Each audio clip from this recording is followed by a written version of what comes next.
મહત્વપૂર્ણ સમાચારોથી શરૂઆત કરીશું। નર્મદા ડેમમાંથી પાણી છોડાતા ભરૂચનું વહીવટી તંત્ર એલર્ટ થયું। ભરૂચ અને અંકલેશ્વરના નદી કિનારાના વિસ્તારોમાં એલર્ટ આપવામાં આવ્યું। નીચાણવાળા વિસ્તારોના લોકોને સલામત સ્થળે રહેવા માટે અપીલ કરવામાં આવી છે। નદી કાંઠાના વિસ્તારોના ગામને પણ એલર્ટ કરવામાં આવ્યા છે। નદી કિનારાના વિસ્તારોમાં પોલીસ બંદોબસ્ત પણ ગોઠવી દેવામાં આવ્યો છે।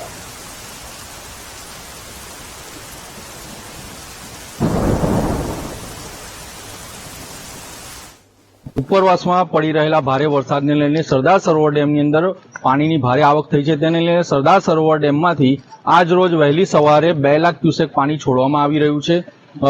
નર્મદા જે સરદાર સરોવર ડેમ છે તેના 5 દરવાજા ખોલીને અત્યારે 1 લાખ ક્યુસેક જેટલું પાણી છોડવામાં આવ્યું છે અને ક્રમશઃ રીતે 2 લાખ ક્યુસેક જેટલું પાણી છોડવામાં આવશે। આપને હું દ્રશ્યો બતાવવા માંગીશ કે આ ભરૂચનો જે ગોલ્ડન બીચ કહેવાય ત્યાંના દ્રશ્યો છે। આવનારા 8 થી 9 કલાકના સમયની અંદર અહીંયાનું જે નર્મદા નદીનું જળસ્તર છે તેની અંદર વધારો થવાનો છે, જેને લઈને તંત્ર દ્વારા અગમચેતીના ભાગરૂપે નદી કિનારાના જે નીચાણવાળા વિસ્તારો છે તેની અંદર જાહેરાત કરી દેવામાં આવી છે કે વહેલામાં વહેલી તકે સાવચેતીના ભાગરૂપે લોકો આ જે સ્થળ છે તેને ખાલી કરે। કારણ કે ભરૂચના જે ખાસ કરીને જો ભરૂચ શહેરના વિસ્તારોની વાત કરવામાં આવે તો ભરૂચ શહેરના જો વિસ્તાર વાત કરવામાં આવે તો તેની અંદર મોટી બજાર છે, ફુરજા વિસ્તાર છે અને કસક વિસ્તાર છે।